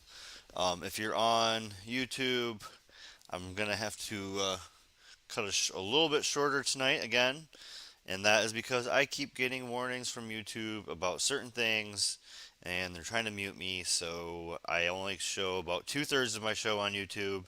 If you want to join me on Twitch, it is also free. You can use your Prime membership if you have Prime membership, you can use that to do things on Twitch, la-da-da. It's an app on your phone. They do a lot better on notifications, and I drop my fucking Twitch thing on the YouTube stream every night because at some point, I might be going only to Twitch or Twitch and Rumble or Twitch and Rockfin or something like that because every night I get a fucking notification from YouTube that I did something wrong again. And I'm getting really old. It's a big platform. I can't ever get rid of it, but they might delete me at some point. So yeah. Write down my vegan recipes if you like them. Check out my vegan recipes if you haven't. Maybe one night I'll just do my vegan recipes as a show. I'll just stream my vegan recipes. Before they delete me, I'll just stream my vegan recipes so it's out there in the world. Between the two republics of the Donbass and Ukraine mainland, if you want, and that's where the bulk of the Ukrainian forces are today. And according to the that's exactly the Russian doctrine to fight operational doctrine. Their main offensive was on the south, clearly, because the objective stated by Vladimir Putin, we can probably come back on these into details later on, but this was demilitarization and denazification. Okay, both objectives, in fact, were to be done or to be reached in the south of the country. And that's where the main effort of the offensive was done.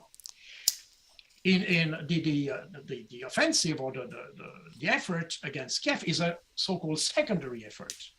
And it had two functions, basically. First of all, to put some pressure on the political leadership in Kiev, because the name of the game is to bring the Ukrainians to the negotiations.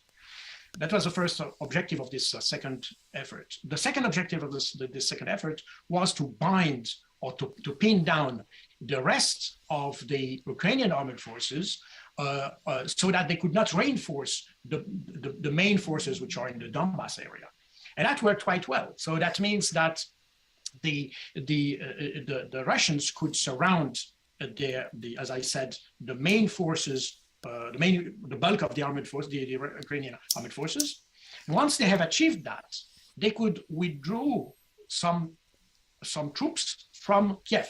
And that's what they have done since end of March.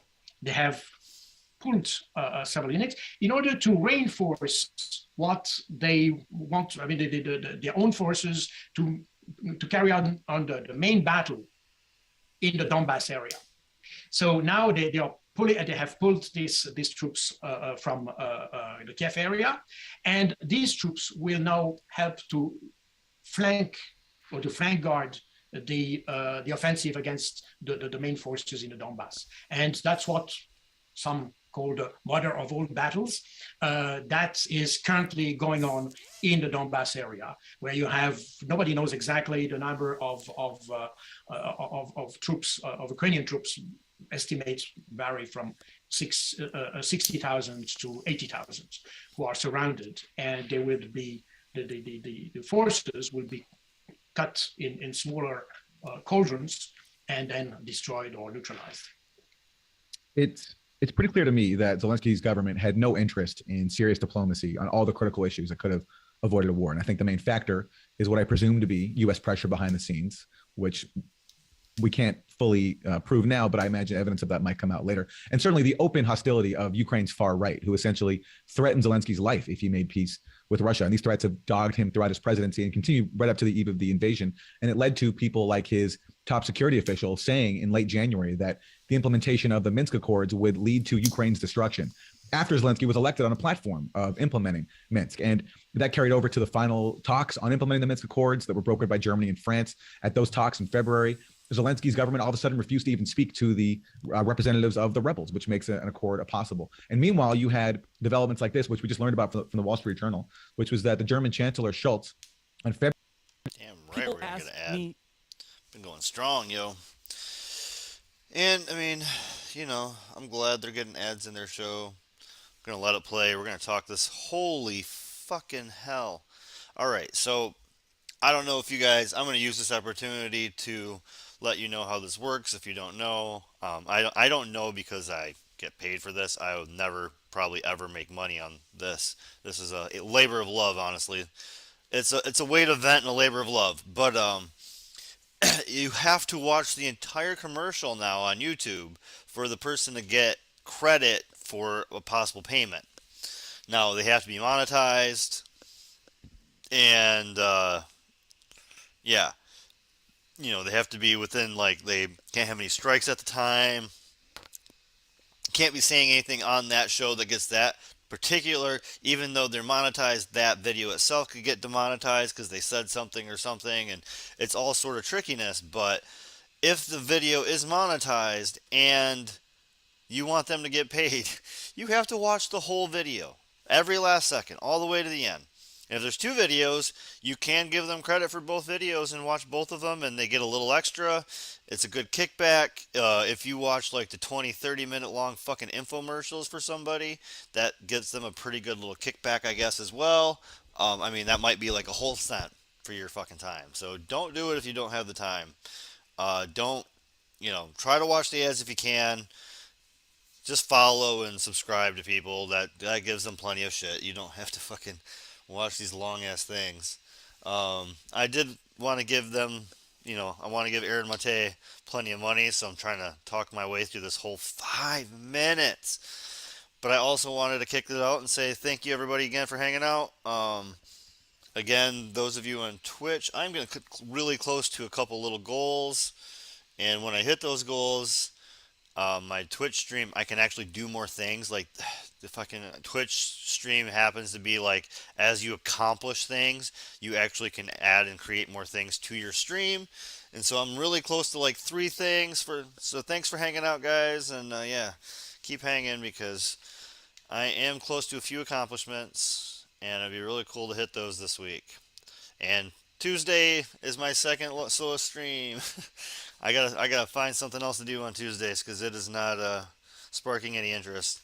This is the first week of podcast. I've been doing NPR and podcast for like a month, and it just doesn't seem to click. So Tuesday just seems to be my slow night. Tomorrow night is Weed Wednesday, though. I'm gonna try to throw some disc at 420. Try to have a joint out in the course with you guys there, and then stream my normal medical ballot initiatives and that kind of stuff for the night. So Weed Wednesday is usually one of the 2 biggest streams of my week. Weed Wednesday and Interview Sunday are usually the 2 biggest. Yeah, so that'll be fun. Weed Wednesday, I have a little bit of medical documents. If anybody has any, please go ahead and send them. I have a Discord. I'll put my email, send them, or go ahead and send a link. Any medical things or any podcast you want to send to me tonight. I'm checking out podcasts. I would love to find any new podcasts. We're going through 4 tonight, 3 that I know well, 1 that I don't know well, and then yeah, we're gonna keep hanging out. But tomorrow is usually a better night. Usually I always stream right around midnight, go for 2 or 3 hours. So thanks for hanging out. We're almost through this fucking commercial. Oh my god. I just finished everything I want to say, and there's still another minute 25. But, like I said, you got to watch the whole thing to get these guys paid. But I'm not monetized, so don't worry about watching the commercial for me. Do not ever worry about don't watch a commercial to go into my stream. Don't watch a commercial throughout my videos. Do not get these people paid for stuff. It's not going to me. It's just going straight to YouTube's pocket. So yeah, I am a million miles away from monetization on YouTube. I'm like 2% of the way there on YouTube. I am like 70% of the way there on Twitch. So yeah, if you're on YouTube, I love it. Thanks for hanging out. I'll probably not delete it. They'll just probably delete me at some point. But I am doing Twitch, and at some point I'll be adding on Rumble or Rockfin probably. But yeah, join me on Twitch if you have it, or if you've been thinking about it. It's more than just a gaming streamers.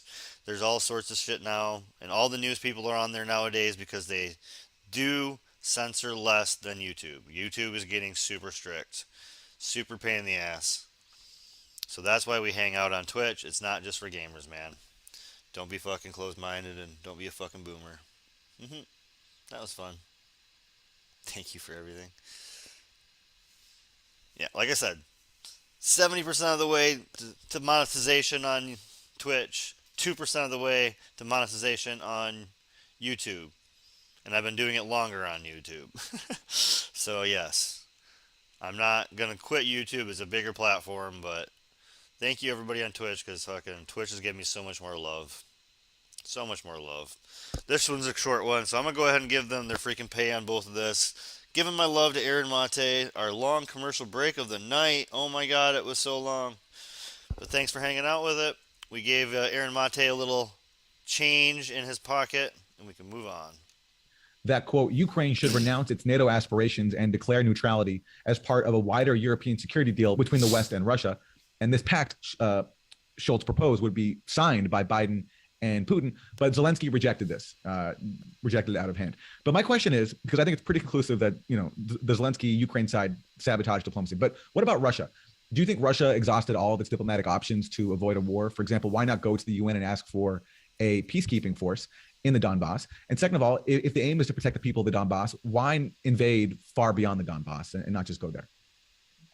Well, I think the Russians have totally lost faith in the West. I think that's the main thing. They don't trust the Western. And that's why I think now they rely on a total victory on a military side in order to have some benefits in the negotiation.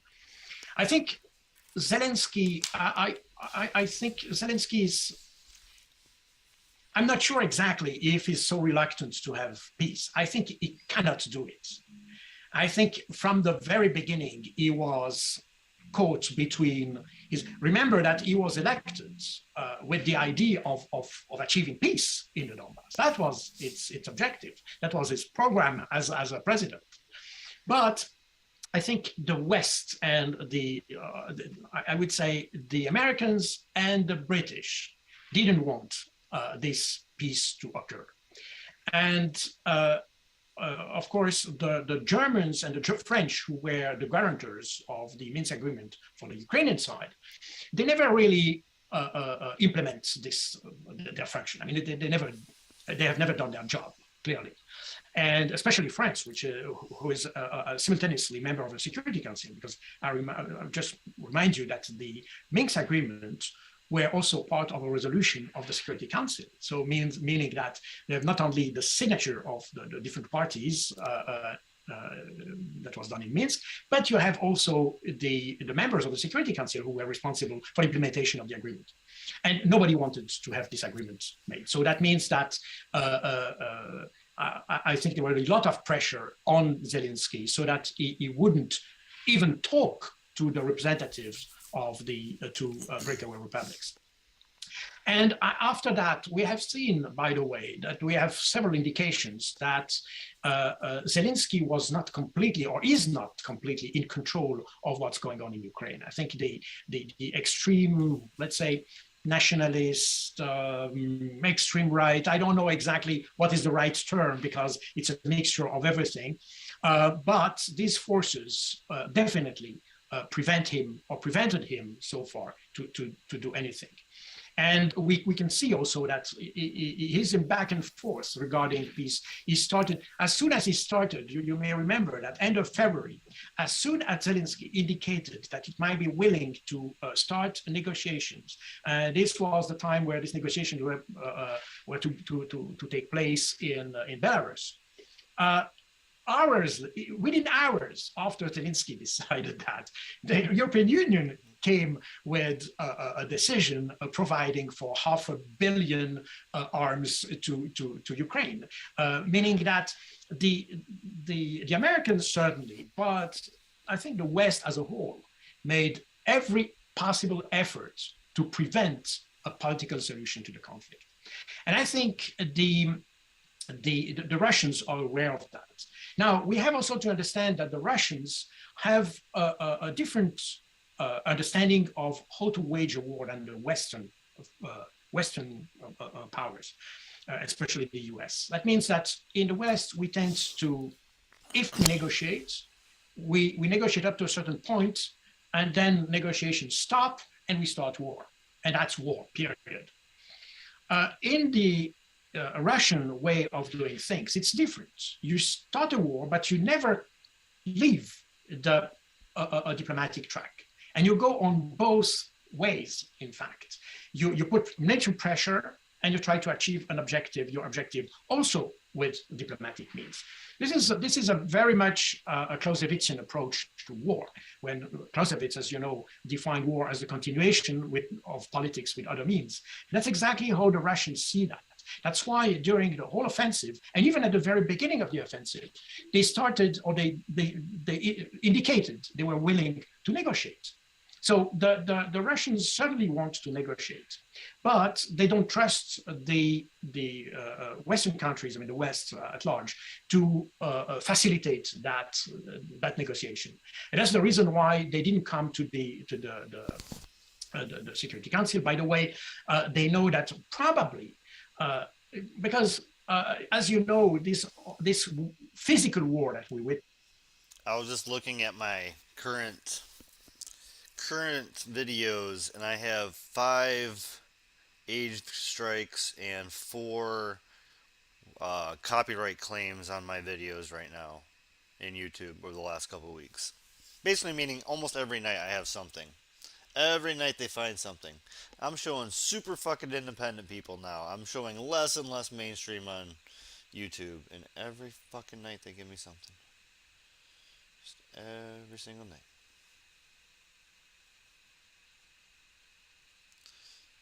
Every night. Every night there's something.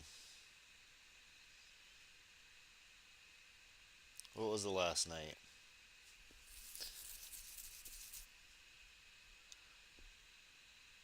That makes sense. I'm not surprised by that. Nothing I do. Always wrong. Now, is part of a broader war that was started years ago against Russia. And I think, in fact, Ukraine is just, I mean, nobody is interested in Ukraine, I think. The aim, the objective is to weaken Russia. And once it will be done with Russia, they will do the same with China. And you can already see, I mean, we have seen that now the Ukrainian crisis has overshadowed the rest, but you could have a very similar scenario happening with Taiwan, for instance. So, and the Chinese are aware of that. Always Taiwan, always Taiwan. There's other things that are going on, like India, Pakistan is pretty fucking scary. That's why they don't want to give up their, let's say, relationship, let's say, with Russia. Now, the name of the game is weakening Russia, and you know that there have been several studies done by the RAND Corporation on extending Russia, overextending Russia, and so on. And where the whole scenario. Just to explain that, RAND. Just to explain that for people who aren't familiar with it, RAND is a Pentagon-type think tank, and they did a study in 2019 looking at all the different ways in which the U.S. could overextend and unbalance Russia. Exactly. And the top option was to send weapons to Ukraine to fuel a conflict there that could draw Russia in, which is exactly what's happened. Absolutely, and I think that this is a complete design for weakening Russia, and that's exactly what we see unfolding right now. We could have anticipated that, and I think Putin anticipated that, and I think he understood that if on end of February, I mean on the 24th of February, or let's say just before, because he had to make the decision before, but in the days before deciding the offensive, he understood that he could not do nothing. He had to do something. The Russian public opinion would never have understood why Russia would remain just observing the Donbas republics being invaded or destroyed by Ukraine. So nobody would have understand that. So he was obliged to go. And then I think, and that's what, if you remember what he said on the 24th of February, he said, regardless of what he would do, the amount of sanctions he will receive would be the same. So basically, he knew that the slightest intervention in the Donbass would trigger a massive launch of sanctions. So he knew that. So then he decided, okay, then I have to go for the maximal option, because one option would have been just to reinforce Donbass republics and just defend the Republic on the line of contact. But he decided to go for the larger option, which is to destroy those forces that threatened Donbass. And that's where you have those two objectives. Demilitarization, which is not the whole demilitarization of all Ukraine, but it was to suppress the military threat that was on the Donbass. That's the main objective of that. There's a lot of misunderstanding of what he said, and of course he was not very clear. Also. That's part of the Russian way of communicating and doing things. They want to keep options open, and that's a reason why they say the minimum things, and they just say what's necessary. And this is exactly what Putin meant on the 24th. That was suppressing the military threat against the Donbass. Denazification had nothing to do with killing Zelensky or destroying the leadership in Kiev.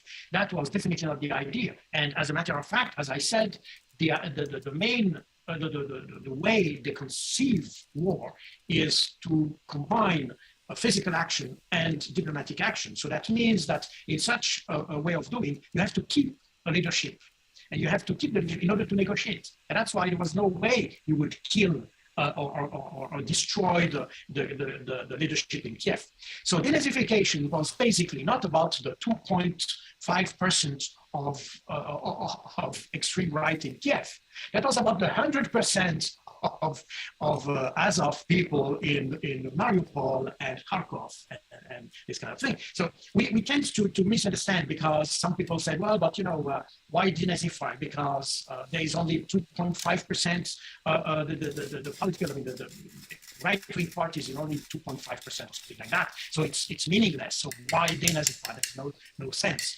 But it was not about that. It was definitely about those groups that were, in fact, recruited from 2014 by the Ukrainians in order to, let's say, I would say pacify or control. I don't know exactly what's the right word for that, but to fight in Donbass. Yeah, no, he's good interview. Can't watch all of it though. Whew, man, and yeah, it is journalism. It's not exciting or sexy, especially with me fucking doing it. I wanted to see if they had maybe a YouTube version of this clip. If I could do it on YouTube, or else I'm gonna have to say goodnight on YouTube. I typically can't show things from other sites like that. There's not a fucking YouTube version.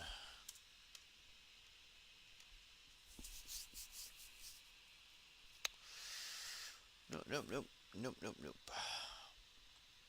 Well, not surprised.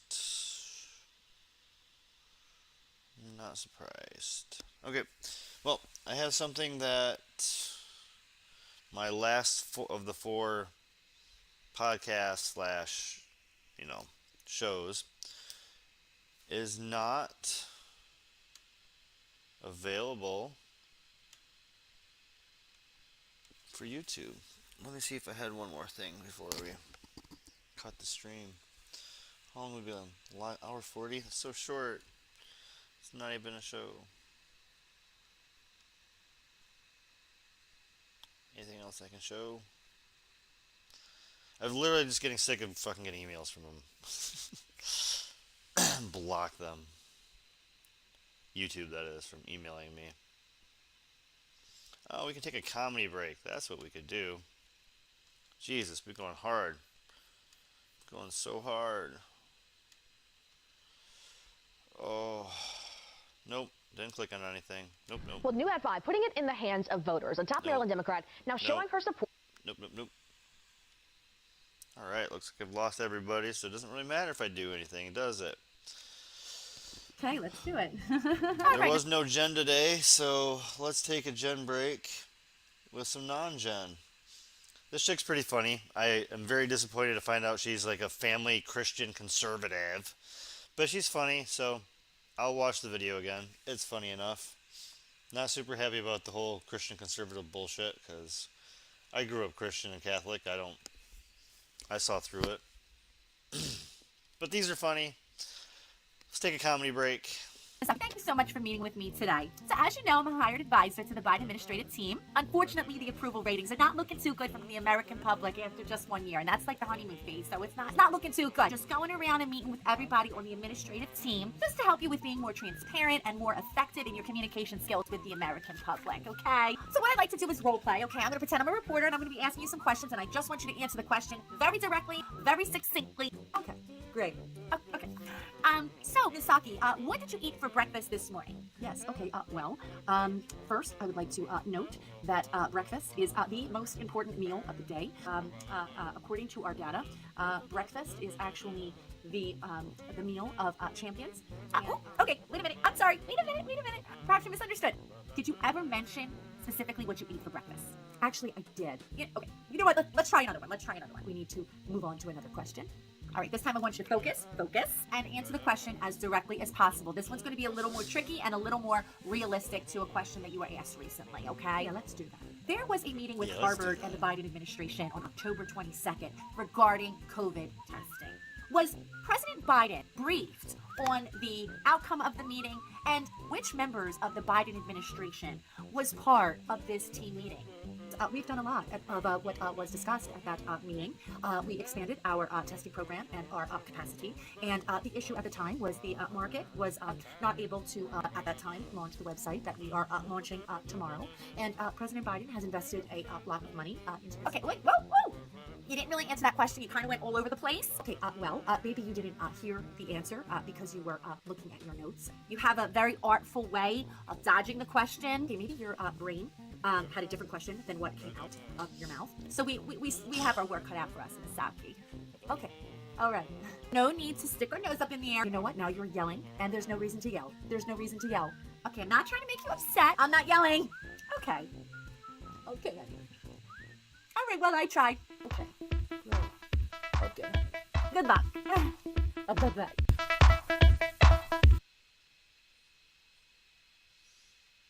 Yeah, your Christian conservative family with the up the skirt Photoshop.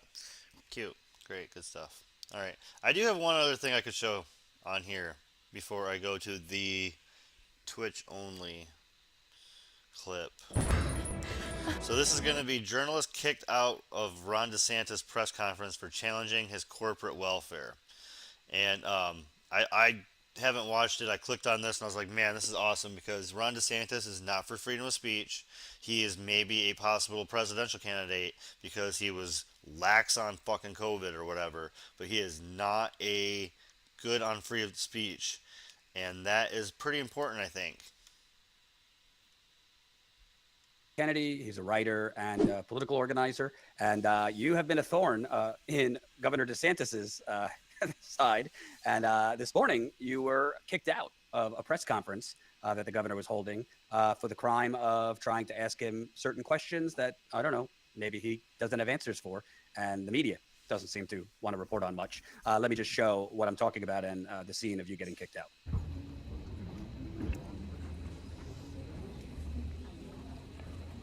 Are you press? I am. I'm sorry, you're not on our RTP. Can you please step out? I sent an email actually, and we have a screening process. Are you guys afraid of tough questions? I just wanted to ask the governor about the $624 million tax refund for wealthy corporations, including the $10 million that Disney's going to get from our tax dollars. You guys should ask about that. Corporations are going to get a $624 million corporate tax refund from this legislature, and Disney is going to get $10 million. Christina, you want to comment? Why are you guys assaulting a person just trying to ask a question? Cowards afraid of tough questions. Another activist / journalist was kicked out too. Let me show that. Do you suspect me of committing a crime? No, sorry, not inviting. I sent an RSVP. I'm a member of the press. I'm an editor of a national publication called Untitled Chapter. Did you RSVP reply? I did RSVP. Okay, thank you very much. I would love to ask Governor DeSantis about rental inflation. And you're giving $10 million to Disney World. Hypocrites. Performative hypocrites, and you're afraid of tough questions. The media, you should ask them about that.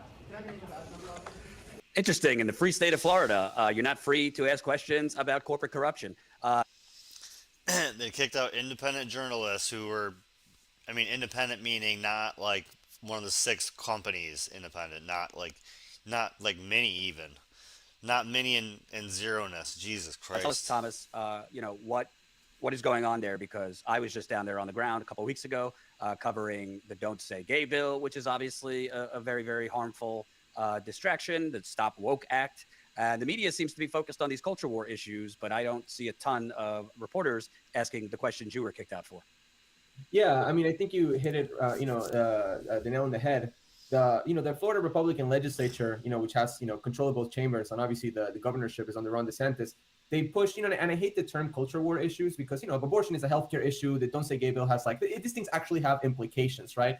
But they are distractions. They're creating problems that don't exist, and they are, shifting attention from what has always been true, not just in Florida, but across the country. But I think in Florida is, specifically, blatant, that there's a pro-corporate agenda within our politics.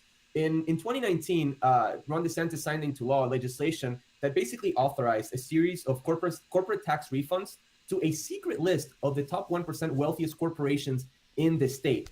The first one of those tax refunds was given out in early 2020 during the outset of COVID, when Florida's economy crashed, and that was a $543 million corporate tax refund.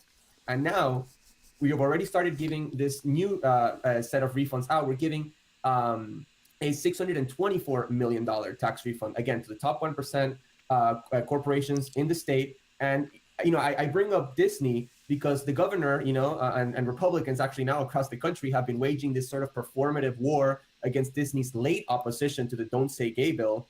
But in reality, they've legislated, for Disney for the past decades. They have given countless incentives for the company. And within that $624 million tax refund that's going out right now, it is estimated that because of Disney's size as a Florida corporation and their stakeholder status, they are going to get a $10 million share of that pool of money. And again, this is taxpayer dollars that could be going for things that Floridians actually need, like addressing our affordable housing crisis, right? Florida is, spiraling housing costs, spiraling. I live here. Rent costs, property insurance is through the roof, some of the most expensive housing markets in the country. And what was allocated? Yeah, and I don't live in Miami, but I can tell you the other major cities are all exploding too. All of the major cities are exploding in rent. For affordable housing by the legislature this year is half of that $624 million corporate tax refund that I am talking about. So it's just shameful. It's embarrassing. It's corrupt. And, as a Floridian, I feel confident in saying that a lot of us want our refund from these corporations back. We want that money back, and we want it spent on things that are actually going to help working families in the state. DeSantis, I'm a bartender here in Florida. He did nothing for us. Fucking nothing. He put us back to work. He put us out there with no fucking regulations, no fucking protections at all. I got sick so many times in this fucking state this winter, last winter. But yeah, he didn't do anything for us. He just put us back to work. He did nothing for us. Zero. He raised our, well, I guess the House forced him to raise our hourly by $2 an hour. But then everybody in Florida started cutting our freaking tips because they heard it was going to go up to 15. But the 15 is in like 2026, in 5 years or some shit. It's a 5-year plan. And this year was the first year we got a $2 raise from like 5 something to 6 something. And so a little bit below 5 to a little over 6. And yeah, so people started cutting our tips. Because, you're making $15 an hour. I'm like, in like 4 years we are. Not yet. At the end of 2026. Like, it's a while. Quite a while from now. So people started cutting our tips already. So he just done nothing for us. He did something for the cops. He did something for the teachers. And the rest of the state, he's done something for like Disney and shit. And now he's going back to battle with Disney. So... And he's anti-free speech. Fucking DeSantis is horrible. By the way, I mean, Florida got was one of basically the ground zeros, maybe the worst, of the 2008 financial crash.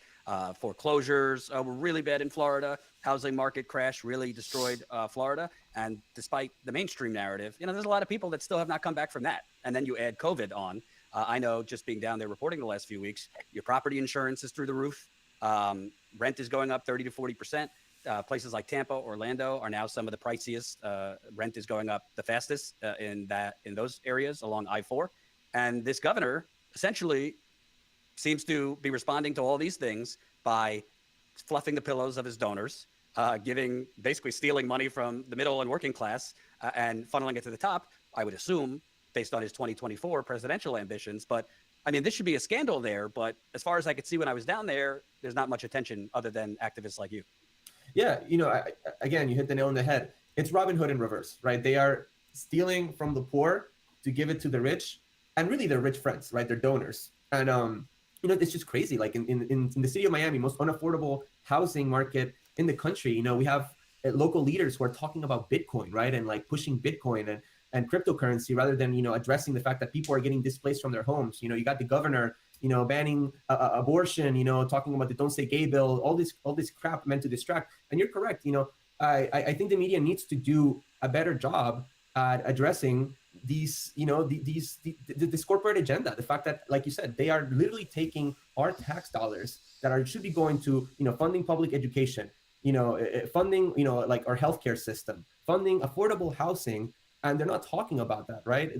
It's very, very frustrating. I mean, we live in a state that, again, is one of 12 states that refuses to expand Medicaid. It would give 800,000 low-income Floridians, access to healthcare.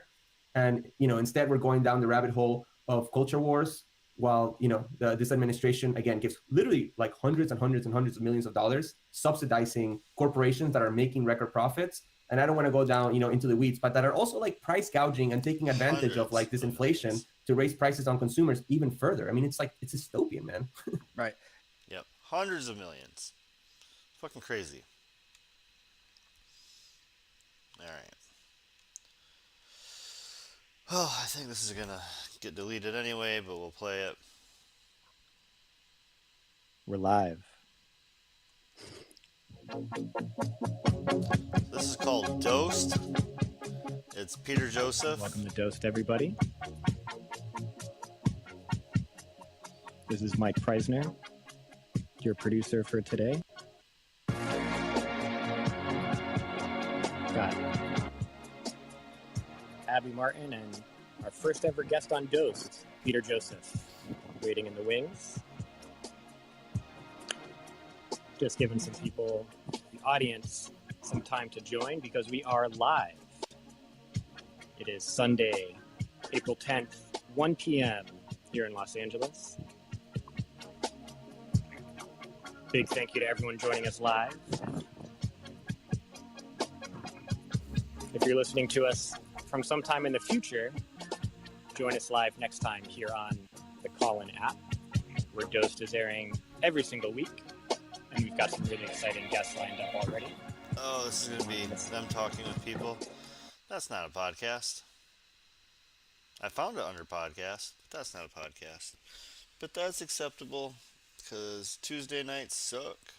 Anyway, I love doing this and I have fun, but it's looking like Monday and Tuesday I need to change shit up because no one joins me. The rest of the week is fine, but Monday and Tuesday are just a little awkward, a little weird. So I'm gonna go ahead and call it. Sorry guys, I love you, but there's not many people on, so I'm gonna go ahead and call it. That didn't work out as well, and that was my podcast for the night. But it's a good podcast. Please send me a link if you have any other podcasts. I'd love to check some out. But I'm going to change things up, I think, for next Monday and Tuesday, because Monday and Tuesday are off nights. So maybe a different time, maybe a different show. Let me know what you think. And, yeah, stay stony, stay woke. Keep your head up out of